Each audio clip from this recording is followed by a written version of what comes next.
What do you tell Justin when he throws for or ties a school record that he needs to improve upon? What do you find in film that he didn't do well? Well, yeah, believe it or not, a bunch. When you look at the tape, um, protections, footwork, a few missed throws, progression issues, some of those things, identifying in the run game, kind of what his role is and what his job is, are all things that he can improve upon. And I think the best part about that is he's one of those guys that wants to be on that chase for the perfect everything, perfect game, the perfect rep, the perfect everything. And when you get a guy like that who has what looks like the ability and the willingness, the toughness, that's a lot of fun to coach those kind of guys. You mentioned last week, I think it was last week, how mental errors really decreased for your squad. I was curious, what were the mental errors like in this game? And also, what's kind of a normal amount of mental errors in a game? What's good? What's bad on the mental error spectrum? Yeah, that's one thing that it's kind of hard. It's a little bit hard to quantify around that number. We talked about last week, 31. We were slightly less than that this week.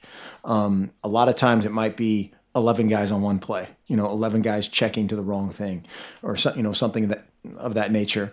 When you have independently a bunch of guys making, that's where you have to, figure out exactly why that happened. Obviously you want to figure out why everything happened. But some of those bigger chunk things that happened in the two previous games have gone away.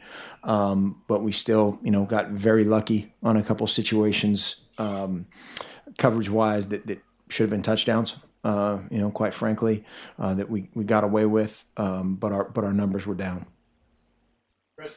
I know after losses, you guys usually employ the 24-hour rule and move on after that. Obviously, a win, your players are going to be happy about that. How do you make sure they can keep that in check, though, and not be overconfident going up against a formidable USC team? Yeah, if that's an issue, wow. We'll approach it the same way. We will approach it exactly the same way. We'll talk about some of the things that we're, talking about right now in terms of mental errors, progression issues, blitz issues that might be similar things that USC could or has done in the past, and then we move on. And flip on the tape of USC would be another thing that would get my attention really quickly in every phase. They are outstanding. Quarterback playing at a very high level, bunch of skill guys, defensively exceptionally talented, very well coached. So if that is an issue, we have a much bigger problem. Ryan. Okay. Ryan. Settle down, Dave. Jimmy Swain's racked up quite a few tackles the last two games. When you look at the film, how's he playing overall, and how much has he helped you guys in that spot, with some attrition there? Glad you called on Ryan. Perfect segue. Jimmy Swain was our defensive player of the week this week. The scout defensive player of the week was Cam McCormick. And I'll get back to your question. Offensively, we had co-offensive players of the game, Tony Brooks James, and Jaylen Brown. And then the scout of the week was Eric Briscoe. Special teams player of the game was Aiden Schneider, and the scout special teams player of the week was Jarrett Lacoste.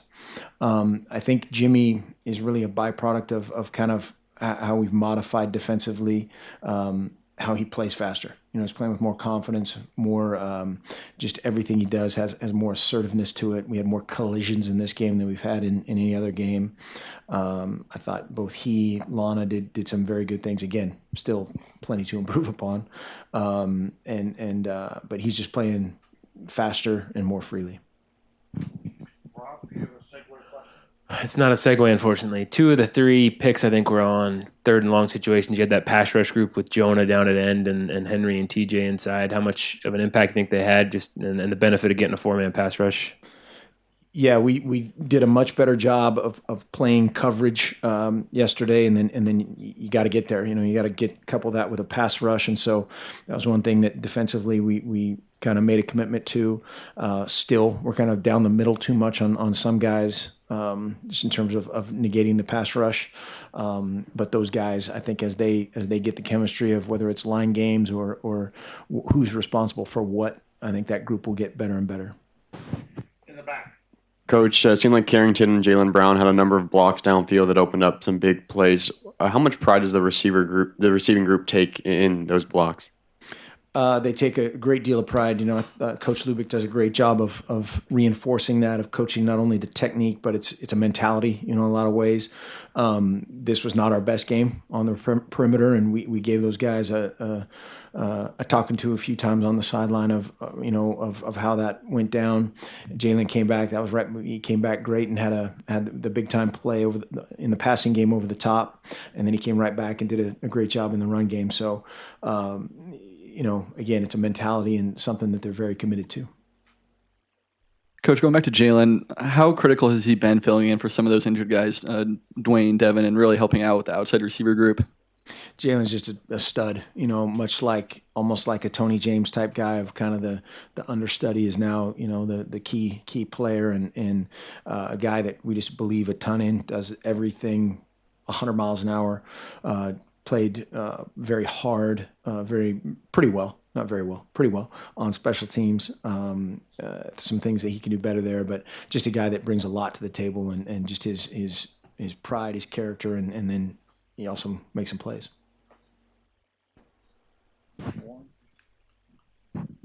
Mark, after looking at the tape, what were some of the identifiers that you saw on the defense where they really showed improvement?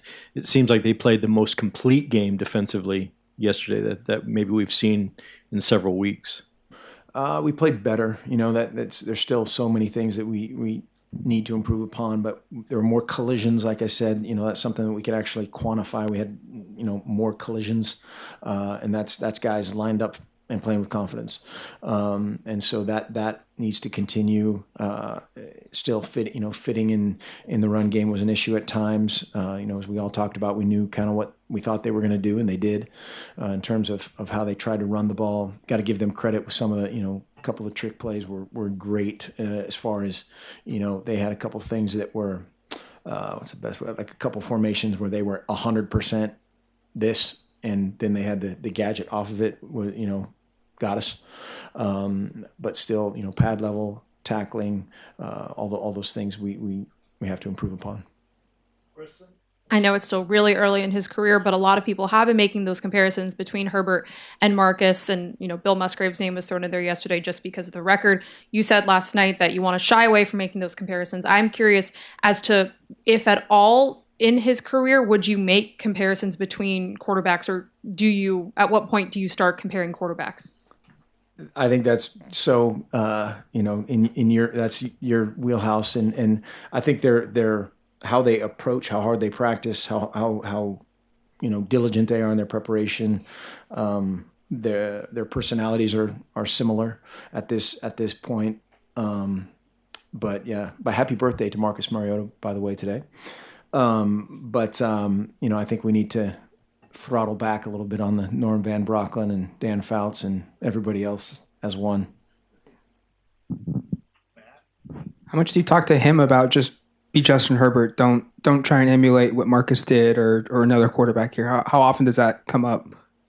We talk about him, and certainly of his personality and his skill set is different, and how he thinks and how he reacts and how he approaches things are different, similar but different, and so that's, you always have to try to play the game through the quarterback's head, and that's sometimes more difficult than others from a psychological standpoint, or how they respond to great things, how they respond to adversity, so I thought he, post game and in the game, he saw what happened that was good or bad, and knew why it happened one way or the other, and seemed pretty humble afterwards. So that's a good thing.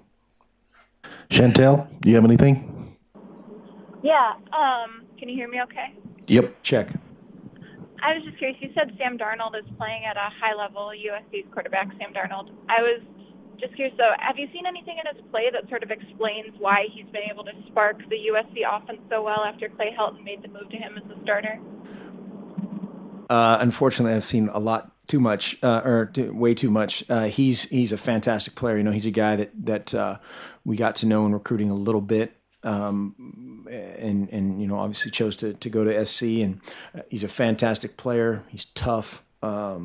He's a lot more mobile, I think, than people give him credit for, and then just has, elite star, whatever the right adjectives are, guys at every position. They're deep at tailback, wide out, tight end, front guys. They're just playing at a very high level. Thanks. Sure. Anything else? Nope.